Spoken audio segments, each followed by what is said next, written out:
Is the guest today, so it is my privilege to get to do so. And so I'm going to pull it up here on my phone where I can see it. Ivy, which I've got to work with Ivy years ago whenever I first moved to Stillwater. You were with United Way. So good to see you again. So Ivy is currently a marketing and a communications specialist at Central Rural Electric Cooperative. Her background in marketing and nonprofits is what led her to serve on the Mission of Hope's board. She serves as the fundraising chair for the upcoming Hope for the Homeless fundraiser on August 3rd. She's originally from Coyle, and she recently married and currently lives in Perkins. So congratulations. How long is recently? 2 years. 2 years. Oh, that's a long time. You're way married. Honeymoon was over with a long time ago.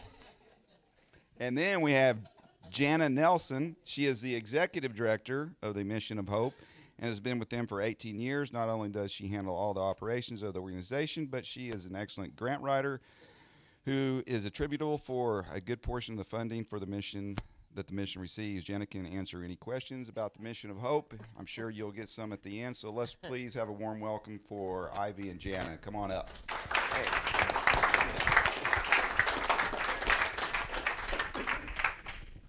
We are actually going to start with a video. Let me see if I can get back there. Get that started. Thank you guys so much for having us and letting us talk about the mission. We're really excited to share with you guys about the homeless population in our community.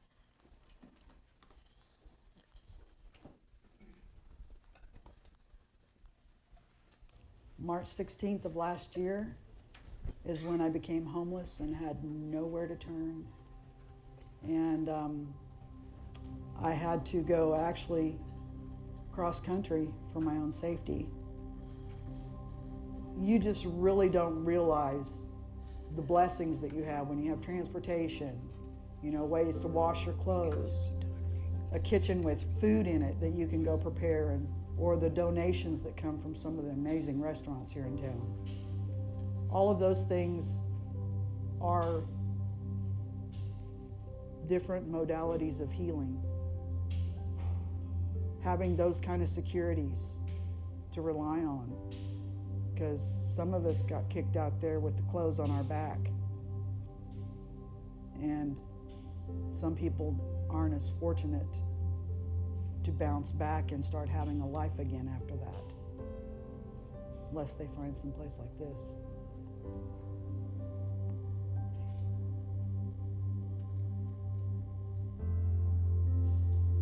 I was so devastated by the time I got here. I mean, I had been dealing with devastation beforehand, but when I got here, I was just like trying to figure out, okay, now that I've exited my previous existence and now I'm starting a new existence, I needed some bearing, some guidance, even though we know we got to get a job, get a place to live, da-da-da-da.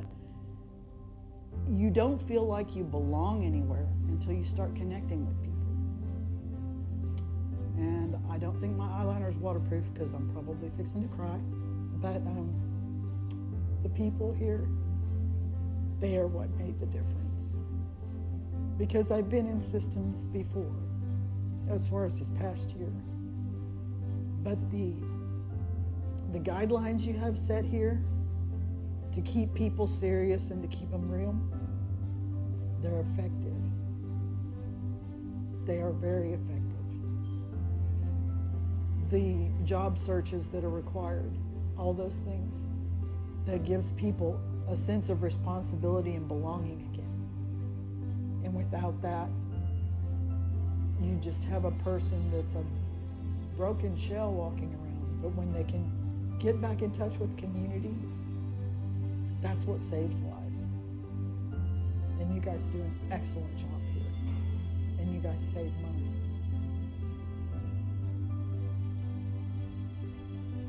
This community just put me in awe and brought me to my knees with the way that they accepted me and came and supported me.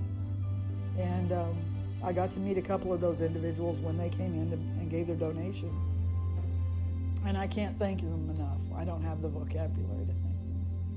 From the bottom of my heart, as strongly as I feel and how much I appreciate and am grateful for all that. I don't even have the words to say. This community has received me in such a loving manner, and it's now my home.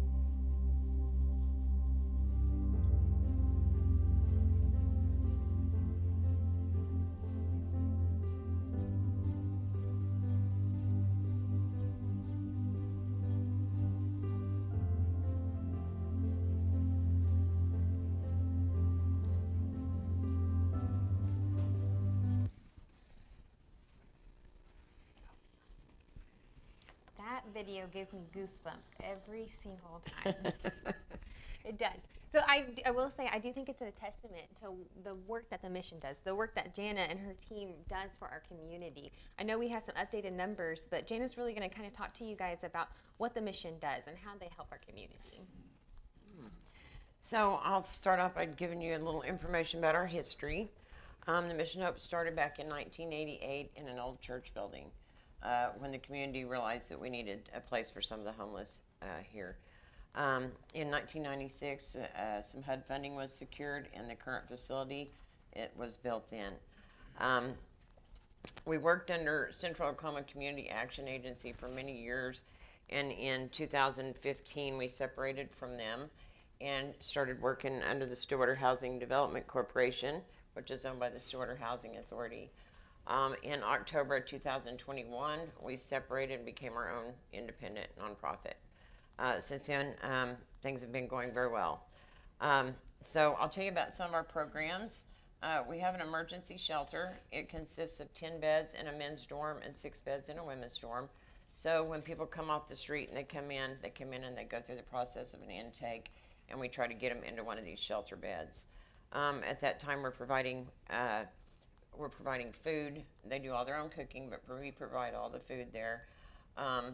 Laundry facilities, transportation to get them to and from work, to DHS, Social Security office, Grand Mental Health, Cree Oaks, and some of their doctor's appointments. We also have case management, which is very, very important component. Okay, so after they do an intake, within 24 hours, they meet with a case manager. They do an individual development plan. They start setting goals, and we start assigning them steps to accomplish these goals so they can see that they are making progress while they're in the program. So in the emergency shelter, they're allowed 30 days for free. At the end of that 30 days, they can buy an extension for $25 for another 15 days. This really isn't all about the money for us. If they don't have it, they need to wait, that's fine. We just want to see that they're serious about working our program and moving forward. We do drug screens on everybody when they come in. If they test positive, it doesn't mean they can't stay. It just means that we're going to retest them again in a couple weeks, just to make sure that everybody in the facility is clean and sober. We also have a transitional housing program. We have 10 private units in our shelter. The units, well, 6 of the units have a full-size bed, a set of bunk beds, a futon that folds down into a bed. They have a private bathroom and TV in their rooms. The other 4 just have a full-size bed and the futon. So we get a lot of families in there. We get a lot of single mothers with kids. We had a single woman in there for quite a while with 6 kids in one of the rooms. Yeah, it was a challenge. But she did well. We got her out into housing eventually. But in the transitional housing program, these clients start paying 30% of their gross income in rent and have a month-to-month contract. This transitions them to the permanent housing. They start learning how to work with a landlord, how to do their budgets and stick to their budgets so that they can pay rent on the first of the month. The rooms are big enough, so the donations that we get daily, they can start collecting those, putting them in their rooms so that they have somewhere or have things to take when they move into their own apartments. Transitional housing, clients can stay there for up to 2 years if absolutely necessary. On average, they're there 90 days to 6 months until they're housed. We also have permanent supportive housing. The permanent supportive housing program is 6 apartments and 2 houses. We own 2 small 1-bedroom houses on 11th Street, and then the others are apartments that are rented through a HUD grant that we have. HUD pays for the leasing and the utilities on these properties. But this is set up for chronically homeless, disabled. Chronically homeless means they've been homeless 4 times in 3 years, and those times have to add up to a year. So by the time we get someone into this program, they really felt pretty beaten down. You know, they haven't had a home for a while. So we're able to get them in there. They get a year lease. On most of them, we're paying all of their rent and utilities. They have a disability check coming in, so they can start saving money. They can start getting a car. They can start getting back into community and just have a stable place to live. All these programs are meeting with the case manager once a week. The permanent housing, the Stillwater Permanent Housing meets once a month with the case manager. And we also go out and do inspections on the properties. We do inspections in the shelter constantly, just to make sure everything is maintained and doing well. So we also have a rapid rehousing program through one of our funders. And with rapid rehousing, we can take clients in our emergency shelter or transitional housing. We help them find a place that they can lease. The lease has to be in their name. And then we can help pay, we can pay all of their deposit. We can pay their rent for up to 3 months. We can pay their utility deposits and pay their utilities for 2 months after they've moved out. They're still meeting with the case manager every 2 weeks. So we're doing a budget. We're making sure they have a savings account, having them bring receipts just so they can kind of see where they're spending their money. It's pretty shocking sometimes, you know, for them. But it really helps them be stable. So by the time we're done helping them, they're stable. Most of them do pretty good after we let go, you know, and they're on their own. In 2023, we had 268 clients that came through our emergency shelter. That's unduplicated. I think we had, I think it was 38 that came back, returning clients. Once they leave, they can't come back for 90 days. So we do get quite a few of them that come back through. We had 50 clients in our transitional housing program and 10 in our permanent supportive housing program. We stay busy. Right now, I think we have 1 bed open in the men's dorm and the women's dorm. They fill up really fast. This community is seeing more street homeless. We don't have our point in time counts. I meant to bring them. We do a point in time count the last Thursday of every January. What was it? I think it was 67 or 68. Yeah, I think it's 67 or 68. Sorry, I don't have that in front of me. That was counted on the streets in Payne County on that day. So we have seen that number going up, and I think some of that, you know, we're seeing people that are coming in from out of state. They're getting wonderful services at Grand Mental Health, but then once they get here, they don't have anywhere to go. We try to get them in the mission. Some of them just don't want to. They don't want to be there, and you know, there's nothing we can do to force them to come in. So we're always staying busy. We do take donations every single day.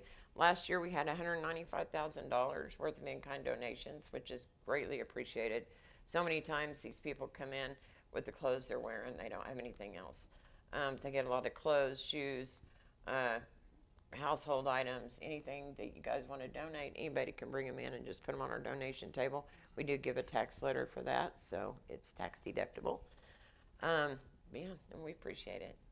What do you have some things to add? Yes. Yeah. So, really, just since joining the Mission of Hope's board and then just learning more about what the Mission of Hope does, it's not, to me, it's not a Band-Aid. It really is trying to help these individuals help themselves get back on their feet, help them learn the financial tools that they need to really be able to succeed on their own.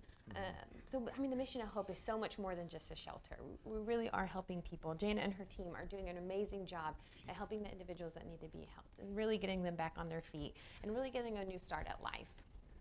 The statistic, I mean, really, it's more than a statistic. The number of individuals who attended the shelter last year, I mean, to me, that's huge. I don't know about you guys, but before I got into the nonprofit world, I didn't realize we had nearly 300 homeless individuals in our community. I had no idea. But I mean, those are individuals out there on our streets, out there in our communities, people who just need help, need some assistance, just need a little bit of a leg up. So the reason why we're here to talk to you guys today is about our upcoming fundraiser. And so Jennifer went and passed around these earlier, And so we would really love to have every single one of you guys attend. And if you're not able to attend, if you would help us spread the word, we're having a fun Margaritaville party themed this year. We're going to have some Jimmy Buffett themed music. We're hoping to get a really fun band. We don't have them secured yet, so as soon as we do, we'll be able to announce it. But we'll be posting on social media. And so ways you guys can help is by purchasing a ticket, or if you have a business, purchasing a sponsorship, just sharing the word about the Mission of Hope, and then also about our fundraiser. Every dollar that we raise, it goes directly to the Mission of Hope. It goes to help the individuals in the community, or help the individuals in the shelter. It helps provide food. It helps provide clothing, whatever they need that the mission does not already have or has donated. But this is we're really excited. It's August 3rd. It's going to be at the Elks Lodge. We're going to have beach-themed fun attire. We're going to have all kinds of fun things going on. So we really hope to see you guys there, but definitely we would love to have you guys help us spread the word about the event. And then hopefully also attend, maybe a sponsorship if you guys are able to. I do think we have enough time for one last video. If you guys, do we have enough time? Yeah, okay. We have one last video to show you guys. It's another client success.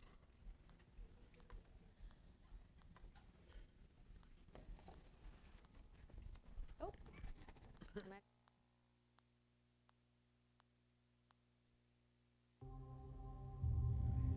The Mission of Hope helped slow me down.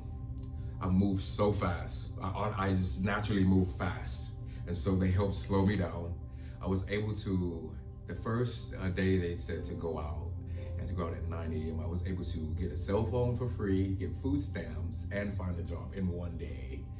Just with them, just with some of the people that are being here, them being so helpful with assisting with the van rides. Like they don't know me from anything to take me to where I wanted to go, as long as it was, of course, job related or that you're doing something productive and conducive. So I didn't even have family members that were doing that for me, and they lived right up the street. So for people to support me, and they know me from nothing, they know nothing about my background, don't know me from anything, and to just say, hey, we need you to get up and make sure that you're making a difference in your own life, and we're just going to make sure that we kind of edge you. Like, it was a blessing to know that from all that turmoil I just went through, like, even though I was being judgmental and tearing this place apart, like, why am I here?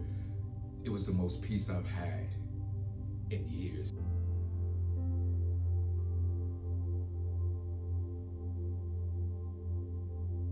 I had not even family members offering that to me, so it's for outside strangers, people that just totally met, after picking them apart and being like a bull in a china shop here. Like, I was loud and mean in the beginning, and so for them to like still, I guess, support me, hold a bike for me, that I mean, there was a bike that was donated, and I remember coming back to my room, and it was already in my room with a chain on it, with a combination, and it was the highlight of my week, because I had already been working 16 hours coming from labor finders and working there in the day, and then working Eskimo Joe's at night, covered in wet dishwater, walking at 12 a.m. at night, freezing. So it was really appreciated that they did that for me. So I could say a lot of things. I could say a lot of things about Mission of Hope. But these people were so amazing, so accommodating, and they didn't know me from anything. It was just, it's just strange. Where I come from, people typically don't help you unless they want something from you. And so I hadn't yet grasped that at 39 years old, that people actually can help you, and they generally want to see you do good.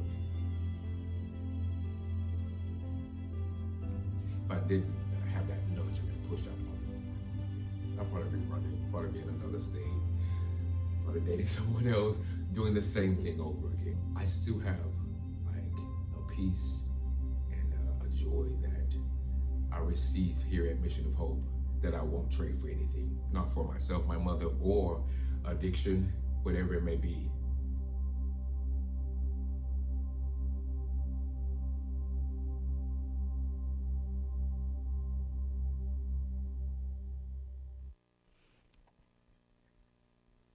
I I do hope we will see at least some of you guys at the fundraiser on August 3rd. If you guys would like to purchase a ticket, you can go to the website and make a donation for the price of the ticket, or you can mail a check into the Mission of Hope. But yeah, do you guys have any questions, or is there anything we can answer? Yes.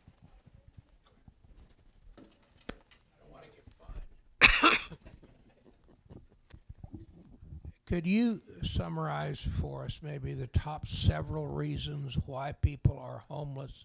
In other words, does it fall into, the majority percentages or any? Just the general question is, why are people homeless and for what reason? I mean, the top several. I'm sure there are many reasons. I would say over the last couple of years, that's kind of changed a little bit. Right now, we're seeing so many more people with mental health issues. That seems to be the number one trigger right now that's bringing them homeless. People with drugs and alcohol issues. And then some of it is just these families. I've been working at the Mission of Hope for 18 years now. And so I'm starting to see these kids, well, they were kids when I first started working there, that had come in with their parents homeless and went through our programs. And now I'm seeing these kids coming back yet as they're grown. We've got a couple of them there right now that are 18. And it's heartbreaking, so we're really trying to get them housed and break that cycle. Yeah, it's different, different things for everyone. I think a lot of them have been on the streets for so long that when you get them into a shelter, at first they may like it for just a little while, and then they're comfortable being out in that tent. They go back to that tent. So several, we'll have a lot of them that'll come back 2 or 3 times, and that third time, a lot of times they get it and they decide, okay, done with the tent, But yeah, does that answer your questions? Okay. Here we go. Do you guys have the latest data on how many of the kids enrolled in our schools that are homeless? I do not. No, I don't. I don't have that information, sorry. Yeah, I know it's a lot. Do you have somebody on staff all the time at your residential housing, and do you take people in all hours of the night and day, I guess is the question. We are open 24 hours a day, 7 days a week. So yes, we have staff there at all times. I'll also say that everything we do with only 12 staff. We have 6 full-time and 6 part-time staff. So we all stay extremely busy. One other question, is there an age, like you were talking about, you had some 18, do you take single people that are below the age of 18? I'm talking about teenagers. We do not. If they come in under 18 looking for housing, we refer them to Payne County Youth Services, unless they're with a family, with a parent. Yeah. So it's time for one more because we got to exit. It's kind of hard to think about cold weather right now. Oh, yeah. But tell me about your cold weather protocol, because there's a lot more folks on the street than you have room for. So how do you handle the cold weather? Thank you. I knew I forgot some. Okay, so yeah. So when the temperatures are below freezing or above 100 degrees for 2 or 3 days, we open in what we call emergency weather status. In emergency weather status, people do not have to meet regular criteria to get into the mission. Normally they have to have an ID. We run background checks. If they have anything real violent in their background, they can't stay.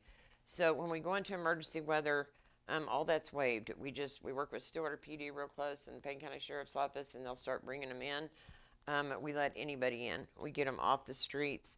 We clear out our living room and dining room, which isn't huge to begin with, and we start piling them on air mattresses and cots and pads on the floor, just whatever we have to do. The winter before last, we had 25, we were full and had 25 additional clients for about 2 weeks piled in there. It was unreal. But yes, we do what we have to get them out. We don't want anyone freezing or dying out in these temperatures. Yes, thank you. Great. Jana, thank you very much. Yes. Thank you. Thanks for having us. Thank you.